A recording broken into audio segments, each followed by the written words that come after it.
Oras gihatod kaninyo sa EXL Magkabuhay. Buhay at makulay ang buhay sa EXL Magkabuhay. That time check was brought to you by ACS Manufacturing Corporation, ISO certified world-class quality. ACS. Kining nga oras, hatod ka nato sa Biotrof Herbal Capsules. The Wonder Food Supplement. Salamat sa Biotrof Herbal Capsules kay nawa ang sakit-sakit sa akong lutahan. Salamat sa Biotrof Herbal Capsules kay miubos akong blood pressure. Salamat sa Biotrof Herbal Capsules kay mikunhod na ang akong blood sugar. Salamat sa Biotrof Herbal Capsules kay nagkahiyos na akong goiter. Biotrof Herbal Capsules. Garantisadong epektibo para sa mga nagkalain-laing balatian. Mapalit ang Biotrof Herbal Capsules sa tanang mga botika sa inyong dapit. Biotrof Herbal Capsules, the Wonder Food Supplement. Salamat sa Biotrof Herbal Capsules kay nawa ang sakit-sakit sa akong lutahan. Salamat sa Biotrof Herbal Capsules kay miubos akong blood pressure. Salamat sa Biotrof Herbal Capsules kay mikunhod na ang akong blood sugar. Salamat sa Biotrof Herbal Capsules kay nagkahiyos na akong goiter. Biotrof Herbal Capsules. Garantisadong epektibo para sa mga nagkalain-laing balatian. Mapalit ang Biotrof Herbal Capsules sa tanang mga botika sa inyong dapit. Biotrof Herbal Capsules, the Wonder Food Supplement. This newscast is brought to you by Farex Vitamin B1, B6, B12. Walang bibitiw, mag-Farex B araw-araw. The original Koi Herbal Capsule. Ako si Leticia Lacuarin, edad 73, taga Sikatuna Street, taga Barangay Dayas. Ay, kapoy akong lawas, niya, kanang sakit akong dugan. Niya karon iinom na ako, nahupay na akong dugan, ba di na magsakit, basta makainom ko, Mo, duhan na rin katuig, mo dyan akong imnon. Panagay ko na ko ang vitamins, kanina akong inom. Kaduha sa usa ka adlaw, bunta o gabi. Kaya salamat sa The Original Koi Herbal Capsule. Mo dyan nakatabang na ako, ngawa na ako, masakit akong dugan. The original Koi Herbal Capsule. This newscast is brought to you by Enervon Z+. All new best ever Enervon. Enervon Z+. Ang mahugaw nga colon na makadaot sa lawas. Dako mahinabo nga mahilo ka og sa kadangatan mag-develop ini sa colon cancer kung ato pasagdan ang large intestine. Ang hugaw nga colon ang pinakauna nga silent killer. Ang kamatayon magsugod sa colon. Mag-inom sang Super Fiber, the fast-acting colon cleansing product approved by the FDA Philippines. Ug para sa mas maayo nga resulta ubanon sa pag-inom ang Life Extension Vitamin D3 kag Super Fiber. Para sa himsog kag maayong digestion, mag-inom kada adlaw sang Super Fiber. Mapalit sa mga butika. Kung gahanap ang pananaw, myopia, diabetes o eye strain baka ha, ayaw na pagantos. Aniya na ang iBerry. Ako si Ana, nagpuyo sa Mandawi, na ako'y myopia. Nagsugod ni katong batanon pa ko, taas ang grado sa akong mata. Dili di ko kaklaro, basta layo, hasun kayo sa adlaw-adlaw. Pero sukad ng iBerry ko, mas gaan na akong pananaw, yabi maigmata sa bumtan. iBerry mapalit sa Mercury, Rose Pharmacy o sa inyong mga suking butika. Suwayi ang iBerry Gold nga adunay 10 mg lutein. Mapalit sa parmasya nga duol nimo. Zed Health Report. Health Report. Nagpa-laboratory ko, akong sugar, 304. So, kadang napainom ko aning sigpanyawan, coffee mix. Wala ko kagos ka bulan. Ba, sugar ko kusog, 117 na lang akong sugar. Kanira akong gi-maintain, sigpanyawan, coffee mix. Rosemary Kalumba, 61. Kalag-kalag, ayongon, Negros Oriental. Zed Health Testimonies. Health Testimonies. Si Sir Pablito Simudlan nakasinati og kidney problems. Nisandig sa Zed Cogon Herbal Capsule ug Zed Panyawan Plus. Siya naulian. Sakit na dyan sa ayo akong kilid nga nakahilig yung kogdo. Mao itong nakadungong magkuhaan sa radyo nga Cogon o Panyawan. Ipalit dahil ko kawan na kaloy sa Diyos na wala. Wala na ko nakapatik apay. Wala naman ko ibati. Nakaantog karon naglingin ako. Antog karon. Ayaw na ko. Hunikan sa Cogon o Panyawan. Pablito Simudlan. Amon isa sinta nakapin. Saboy na biska. Said Health Testimonies. Si Sir Pablito Simudlan nakasinati og kidney problems ni sandig sa Said Cogon Herbal Capsule ug Said Panyawan Plus. Siya naulian. Sakit na yun sa ayo akong kilid nga nakahilig yung kog dugo. Mao itong nakadungog magkuhaan sa radyo nga kogon o panyawan. Ipalit dahil ko kawan na kalusan Diyos na wala. Wala na ko nakapatik apay. Wala naman ko gibati. Nakaantog karon nagmintin ako. Antog karon. Ayon ako. Humikan sa kogon o panyawan. Pablito Simudlan. Amon isay sinta nakapin. Saboy na biska. Mga higala, may ngadlaw ka natong tanan!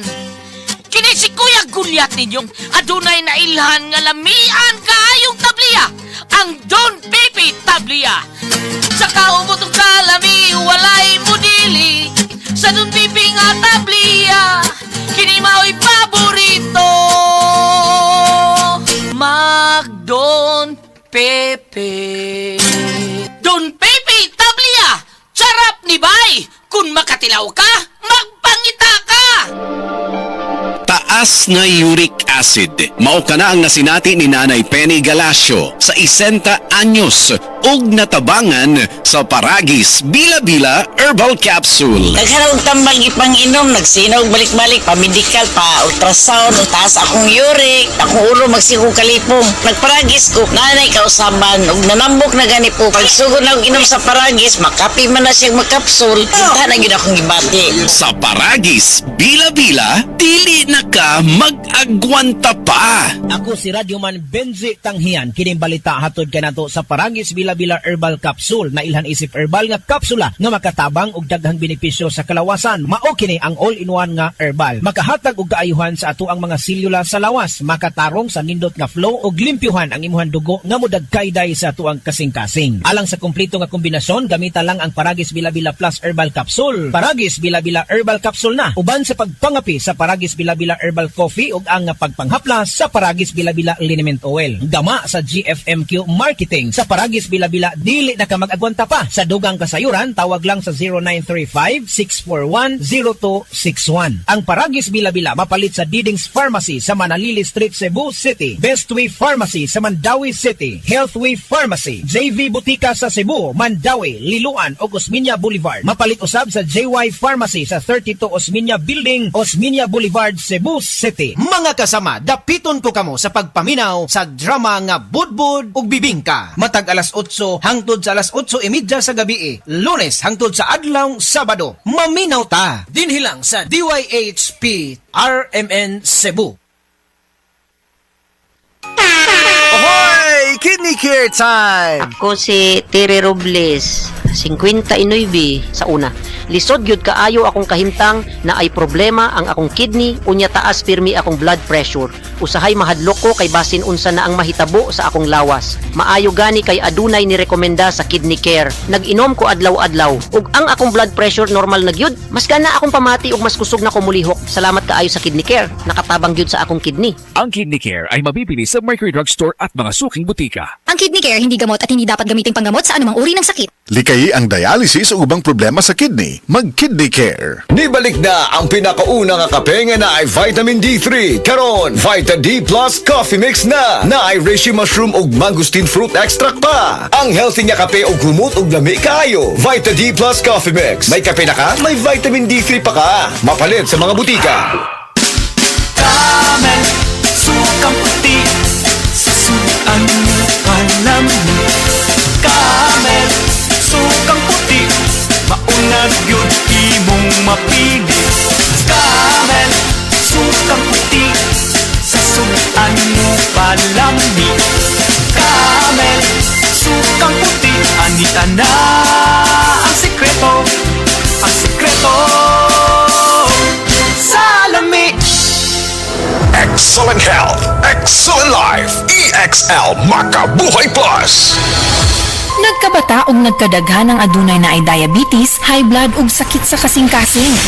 Kamakabuhay, pahinumdum gikan kay atean. Ayaw intaw nulata nga maigupod ka. Sa tabang sa insaktong diet, ehersisyo, ug pag-inom sa EXL Makabuhay Plus Dietary Capsule, siguradong optimum health makabuo. Ginama kini sa mga natural na sangkap nga siguradong masaligan ug epektibo. Kamakabuhay, damhang mas maayong kaugmaon kauban ang EXL Makabuhay Plus Dietary Capsule maski unsa pa kalisod ang hagit sa kinabuhi. Laban lang, go lang, go for health, go for life with EXL. Usa ka pahinumdum gikan kay atean. May buhay sa makabuhay!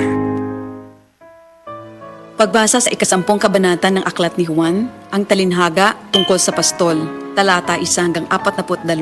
Pakatandaan ninyo, ang pumapasok sa kulungan ng mga tupa nang hindi sa pinto nagdaraan kundi umaakyat sa di dapat pagdaanan ay magnanakaw at tulisan.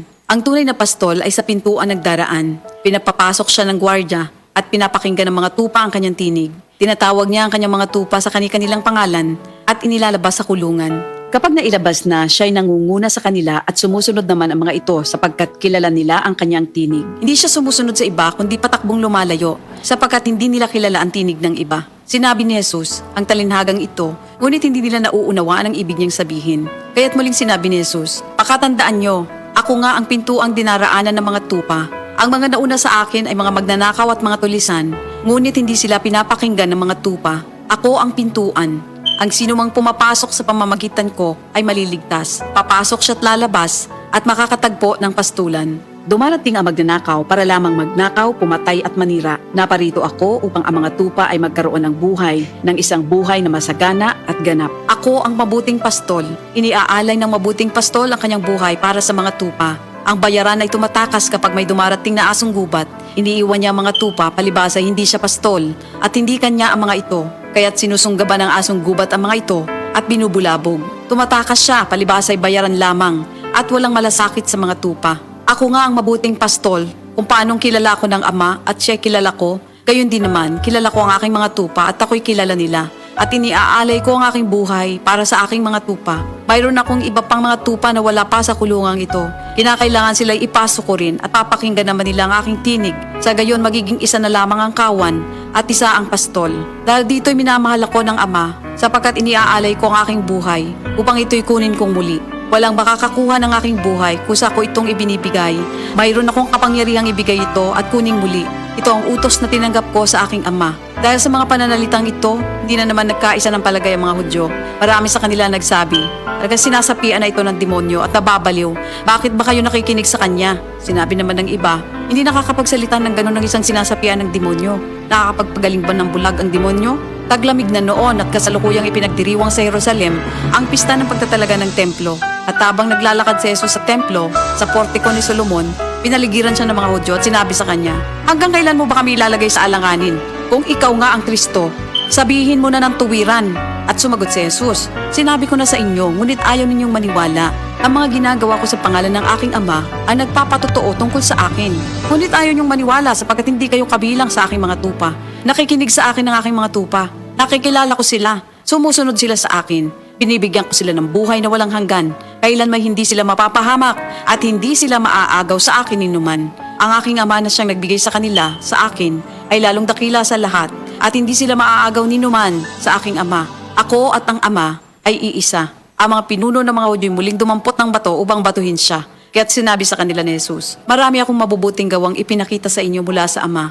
Alin ba sa mga ito ang dahilan at ako'y inyong gustong batuhin? Sumagot ang mga pinuno ng mga Hudyo, hindi dahil sa mabubuting gawa kaya ka namin babatuhin, kundi dahil sa paglapastangan mo sa Diyos, sapagkat nagpapanggap kang Diyos, bagamat tao ka lamang. Tumugon si Jesus, di ba nasusulat sa inyong kautusan? Sinabi ko, mga Diyos kayo. Mga Diyos ang tawag ng kautusan sa mga pinagkatiwalaan ng salita ng Diyos, at hindi maaaring ipawalang bisa ang sinasabi ng kasulatan. Ako'y pinili at isinugo ng Ama. Paano ninyo ngayon masasabing nilalapastangan ko ang Diyos? Dahil sa sinasabi kong ako ang anak ng Diyos? Kung hindi ko ginagawa ang mga pinapagawa ng aking Ama, huwag niyo akong paniwalaan. Ngunit kung ang ginagawa ko ay ang mga ito, paniwalaan ninyo ang aking mga gawa kung ayaw ninyong maniwala sa akin. Sa gayon matitiyak ninyong nasa akin ang Ama at ako'y nasa Kanya.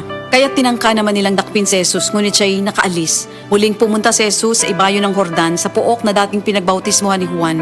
Habang naroroon siya'y maraming lumalapit sa kanya. Sinasabi nila, si Juan ay walang ginawang himala, ngunit totoo ang lahat ng sinabi niya tungkol sa taong ito. At doon, maraming sumampalataya kay Jesus. Ito ang salita ng Diyos. Prostate cancer, ang delikado ug mamatay ni nga sakit nga cancer sa mga lalaki. Mag Life Extension Vitamin D3 na mo. Rekomendado sa mga medical doctors. Aprobado sa FDA Philippines ug FDA USA. Suklan nato ang prostate cancer. Mapalit sa mga butika.